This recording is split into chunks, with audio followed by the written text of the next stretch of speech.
도시락 27번째 시간입니다. 지식이 말씀이 되는 길, 요절은 요한복음 14장 6절입니다. 버리기, 지키기, 일하기 중에 이제 9번째 도마, 일하기 첫 번째 제자죠. 도마의 전체적인 코드는 영의 사람으로 일하기입니다. 요한복음 21장 1절에 보면 디두모라 하는 도마라고 되어 있는데 이 뜻이 쌍둥이란 뜻이에요. 도마라고 하면 이거 히브리식 표현이고요. 다음에 디두모는 이게 헬라식 표현입니다. 같은 말이죠.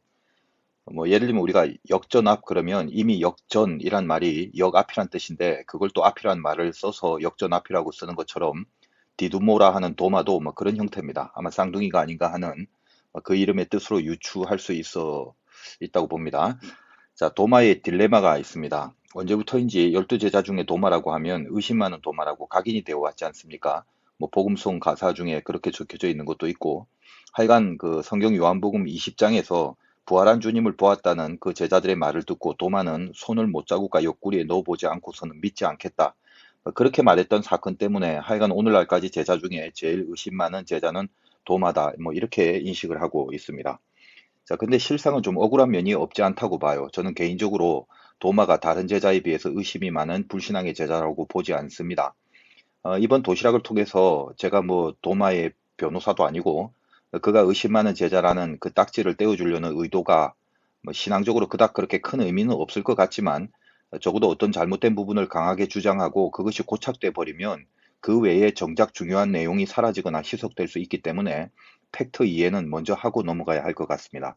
과연 의심 많은 도마였겠는가라는 거죠. 문제의 사건 요한복음 20장에서 유추할 수 있습니다. 부활하신 주님이 제자들에게 나타나죠. 자, 그때 제자들 정황이 어떻습니까? 요한복음 20장 19절에 보면 두려워해갖고 모였습니다. 그래서 문을 꼭꼭 닫고 있었죠. 이제 20장 20절에 보면 손과 옆구리를 보이시니 제자들이 보고 기뻐했다. 그렇게 되어 있습니다. 다시 말해서 예수님이 보이시니 요 보인 것이 원인이 돼서 제자들이 보고 기뻐했다. 이렇게 되는 거죠.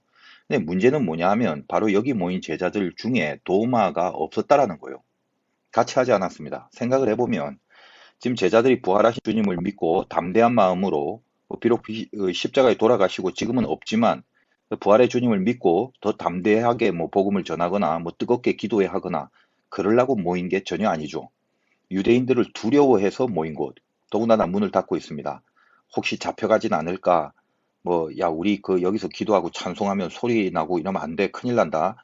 문 꼭꼭 걸어 잠그고 창문도 닫고 그 열렸는지 한번 확인해봐. 뭐 그런 식으로 숨죽이고 떨고 있었다는 거예요.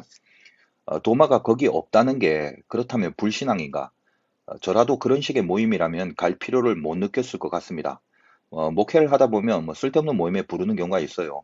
몇 번 가봤는데 신앙적인 보탬이 되는 모임이 아니라 이제 오히려 시험만 잔뜩 들게 되는 뭐 그런 그 모임이 있습니다. 근데 뭐 또 부릅니다. 근데 거길 간다는 게 무슨 의미인가? 안 가는 게 더 신앙적이다라고 생각을 했다는 겁니다. 자, 도마가 그 모임에 없었다는 것은 제자들이 두려워해서 문 잠그고 달달 떨고 있는 그 무리 안에 끼지 않았다는 것만은 분명합니다. 자, 그리고 도마가 나중에 또 방문하신 주님이 도마에게 손을 넣고 믿으라 했는데 그러면 도마 외의 제자들은 그냥 보자마자 부활의 주님을 믿었는가? 아니죠. 아까 20절을 보면 제자들이 손과 옆구리를 보이시니 주를 보고 기뻐하더라라고 되어 있죠. 자, 생각컨대 꼭꼭 문 닫아 놓고 있었는데 주님이 어떤 식으로든 공간을 초월해서 들어오시니까 저게 누군지 뭐 아마 상당히 놀라고 당황했을 것이 분명합니다. 그래서 주님인 줄 몰라보는 제자들에게 주님이 친히 손과 옆구리를 보이셨다.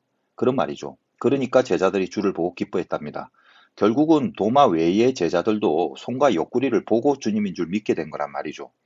결국 도마는 단지 그 자리에 없었기 때문에 그것도 그 자리에 없는 것만 해도 훨씬 좋은 믿음이라고 저는 개인적으로 여기는데 제자들이 주를 보았다고 했을 때 자기는 손에 못자국과 옆구리를 보고 자기 손으로 넣어보지 못하고는 못 믿겠다라고 했던 그 멘트 때문에 의심 많은 도마가 된 것입니다.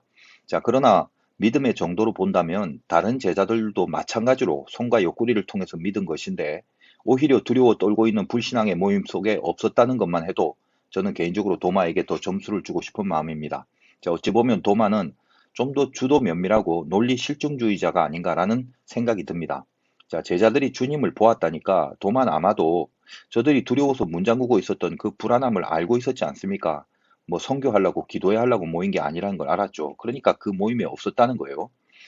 너희들이 혹시 불안증에 시달려갖고 헛걸본 거나 망상 속에 있는 거 아니냐. 너희가 담대히 전도하고 뭐 안에서 뜨겁게 기도하고 뭐 그러고 나서 얘기를 했다면 좀 믿을 수 있겠지만 내가 볼 때 그런 불신앙의 모습으로 두려워하고 있던 그런 너희가 예수님을 봤다면 그런 너희들 내가 신뢰할 수 없다. 신뢰감이 떨어진다. 그런 거죠.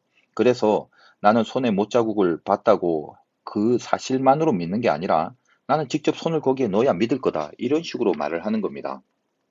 그러니까 도마가 다른 제자들에게 그 한 말은 그 정도로 너희들의 엉망의 상태를 내가 신뢰하거나 좋게 여기지 못하겠다는 표현을 하는 거죠. 저처럼 이제 이런 식으로까지 생각하는 사람은 아마 거의 없을 겁니다만, 그러나 제가 이렇게까지 이해와 해석을 하는 거는 나중에 주님이 다시 와서 도마에게 네 손을 내 손과 옆구리에 한번 넣어보라 이렇게 하셨지만 도마는 어떻습니까? 성경에 보면 손을 넣었다라는 표현이 없습니다. 손을 넣지 않았어요. 그냥 주님을 보고 다른 제자는 저번에 그냥 기뻐하는 거로 반응을 했지만 도마는 위대한 신앙 고백을 하게 됩니다. 나의 주님이시오, 나의 하나님이십니다. 이런 고백을 하죠. 교황청 그 밀실에 도마의 손가락이 보존되어 있다라는 설이 있습니다. 그 뭐 전설의 고향 같은 거 많이 봐서 그러는데, 그리고 중요한 거는 도마의 손가락으로 전설을 만들었다 칩시다. 그 성경에 도마가 손가락 넣었다는 말도 없는데 왜 도마의 손가락을 뭔가 신비한 상징물로 여겨야 되냐 하는 말이죠. 그 제가 그래서 캐톨릭의 이런 우상시의 정서가 참 많은 게 마음에 별로 안 듭니다. 하여간 도마는 가장 큰 그 영적 교훈이 혼의 사람에서 영의 사람으로 변화됐다라는 그 사실이에요. 어, 원래 인간이 창조될 때 하나님의 영으로 만들어졌고 그 하나님의 영이 통치해야지 혼이 바르게 작동하는데 우리가 죄로 인해서 하나님의 영이 떠나게 되는 바람에 그 악한 영이 우리를 공격하게 돼 있습니다. 그래서 하나님의 영과 악한 영이 서로 부닥치는 전투를 벌이고 있는 거죠. 어디서 전투가 벌어지냐? 이 혼이라는 필드가 전쟁터입니다. 당연히 혼은 지, 생각, 정, 감정, 의지를 말하는 거죠. 그래서 사실 그 예배라는 것이 굉장히 중요하지 않습니까? 그 예배의 가장 중요한 구도가 어떻습니까? 기찬말이죠. 기도, 찬양, 말씀. 이 말씀이 지성이고, 기도가 감정, 뭐죠? 이건 의지고, 그 다음에 찬양이 감정입니다. 그래서 예배가 온전히 이루어지면 우리의 혼적인 부분이 다 하나님 앞에 통치를 받는 가장 올바른 지정의가 되는 것입니다. 믿음이 있으면 우리 안에 영적 싸움이 일어나는데 이게 보통 치열한 게 아니에요. 계시록의 아마겟돈 전쟁은 아마 제일 먼저 우리 안에 영적 싸움으로 일어날 것임이 분명합니다.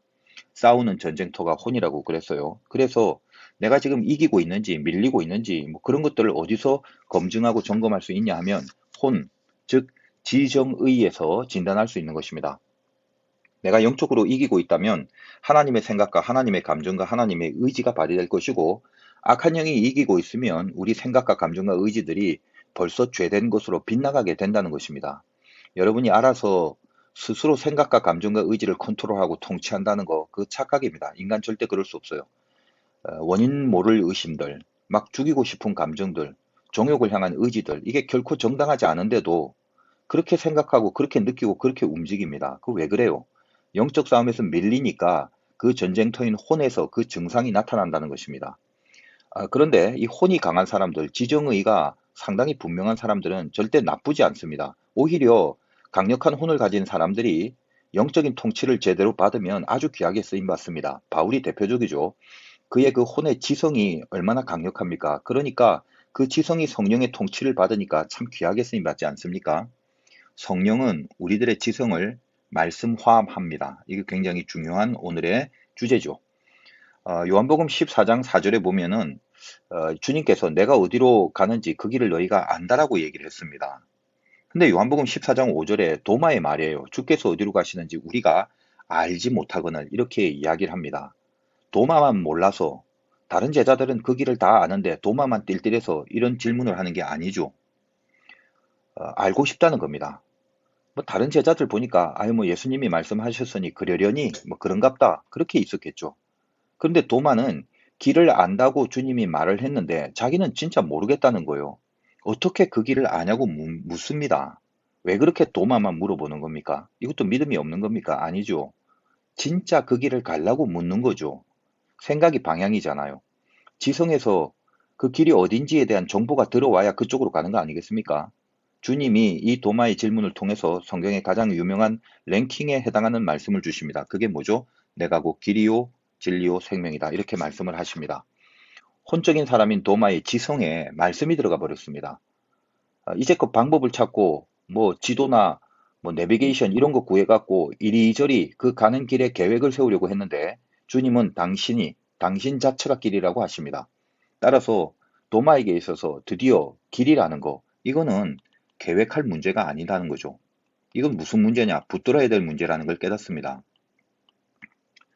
길이라는 건 조사하는 게 아니라 예수님과 함께 가는 것이 길이라는 걸 안 거죠. 도마의 지성이 말씀의 길을 찾은 것입니다.